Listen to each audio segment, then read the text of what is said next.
ब्रह्मा, विष्णु और महेश। ब्रह्मा को तो शंकर जी ने श्राप दे दिया है, इस नाते ब्रह्मा के निमित्त व्यक्तिगत ढंग से कोई अकेला यज्ञ नहीं कर सकता। शंकर जी ने श्राप दिया। रही बात विष्णु की, विष्णु जी की पूजा बहुत महंगी होती है। विष्णु जी की पूजा में स्वर्ण की भी प्रक्रिया ज्यादा चलती है, समझते, सोना। और शिव जी की पूजा किसी भी प्रकार से कोई भी कर सकता। जैसे आप दूध भी चढ़ाए, फूल भी चढ़ाए, अक्षत भी चढ़ाए, और अभी उषा के जल से अभिषेक भी आप करेंगे। ये इतने सरल हैं कि इनके पास हम आप कुछ भी लेकर के जाएंगे, कुछ भी लेकर के जाएंगे तो निश्चित हमारे आपकी कामना की पूर्ति करते। अगर इनकी पूजा के लिए हम जा रहे हैं, जल भी नहीं चढ़ा रहे हैं, लेकिन हमारा भाव दूसरा है, तो भी भक्त का मन की कामना की पूर्ति निश्चित करते हैं, इसमें कोई संदेह नहीं। इसी पर एक दृष्टांत आपको मैं बतलाता हूं। एक चोर था,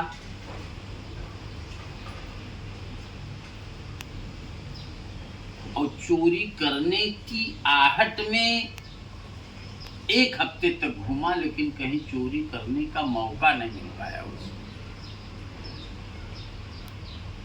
ऐसे सोचते सोचते जा रहा था, संयोग से एक मंदिर दिखा, तो उसके मन में ये भाव बना कि मैं इसी मंदिर में ही आज पूजा करूंगा, चोरी कर लूंगा।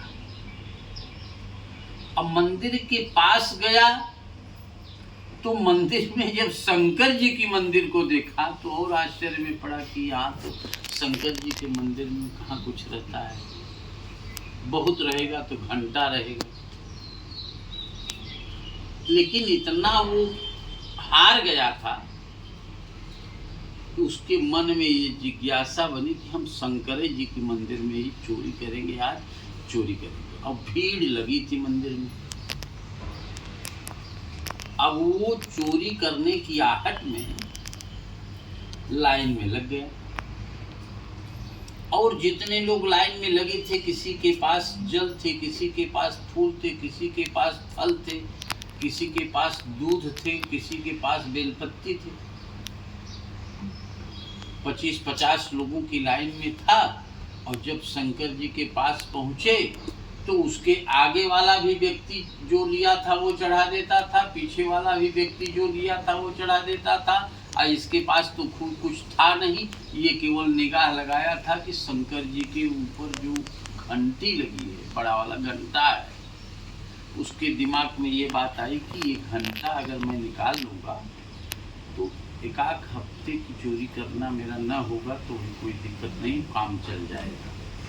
इस भाव से अब वहाँ पहुँचा, भीड़ के नाते पहली बार बाहर निकाल दिया गया, ये चलो चलो चलो चलो। फिर दूसरी बार लाइन में लग गया, देख लिया कि घंटा है, लेकिन घंटा निकाले कैसे ये व्यवस्था नहीं देख पाया था। दूसरी बार फिर लाइन में लगा, 10-20-25 लोगों के पीछे था। और जब पास में पहुंचा तो दिमाग में समझ में आ गया कि अब मुझे ये घंटा निकालने का आइडिया समझ में आ गया, बाहर निकाल दिया। अब वहीं मंदिर के परिसर में ही कुछ समय तक बैठा था। 2 घंटे, 4 घंटे, 6 घंटे का इंतजार किया कि जब सब लोग चले जाएंगे, भीड़ समाप्त हो जाएगी, तब हम जाएंगे और घंटा निकाल लेंगे, जो आइडिया मेरे दिमाग में आया है। संयोग से 4-6 घंटे बाद सारे लोग चले गए, यहाँ तक कि पुजारी जो था वो पुजारी भी चला गया। लेकिन वो अब चूंकि मंदिर सार्वजनिक था, वो वहीं पर एकांत में बैठा। जब सारे लोग इधर उधर चले गए तो मंदिर में घुसा और दरवाजा अंदर से बंद कर लिया। देखा चारों तरफ कोई दिखाई तो दे नहीं रहा। वो उपाय ये देखा था, सोचा था कि शंकर जी की पिंडी पर अगर हम पैर रख करके खड़े हो जाएंगे तो घंटा हम पा लेंगे। अब वहाँ शंकर जी के मंदिर में तो सीढ़ी थी नहीं, तो अंदर जब पहुंचा अब उसको निकालने के लिए शंकर जी की पिंडी पर पैर रख करके जैसे ही खड़ा हो गया वो खोलने लगा। समझने घंटा खोलने लगा और तब तक उसी शंकर जी की पिंडी पर में से शंकर जी डमरू लिए हुए और त्रिशूल लिए हुए निकल आए और हाथ पकड़ लिए। शंकर जी ने कहा, बोलो भक्त तुम्हें क्या चाहिए? कि चोर के दाढ़ी में तिनका। अब वो तो घबरा गया कि मैं भक्त वक्त नहीं हूं, मैं तो चोरी करने आया था यहाँ। कहा, तुमसे बड़ा भक्त आज मैंने किसी को नहीं देखा।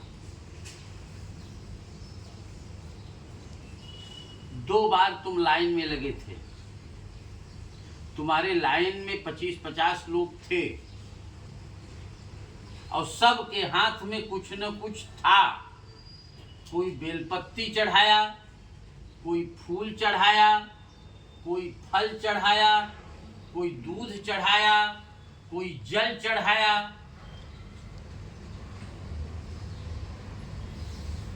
और सब चले गए। लेकिन तुम तो ये मौका देख रहे थे कि मैं अपना सारा शरीर ही चढ़ा दूं, तो तुमने तो अपना सारा शरीर ही मुझे चढ़ा दिया।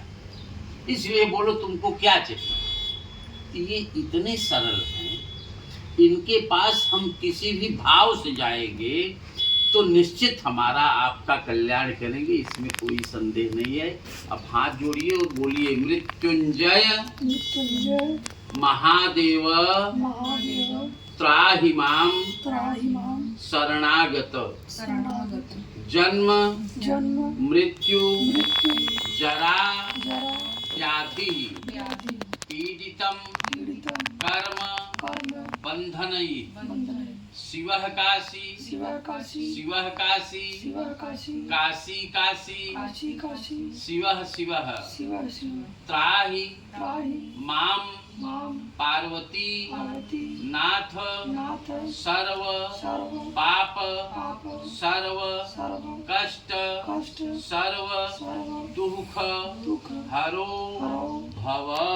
बोलिए मृत्युंजय भगवान की।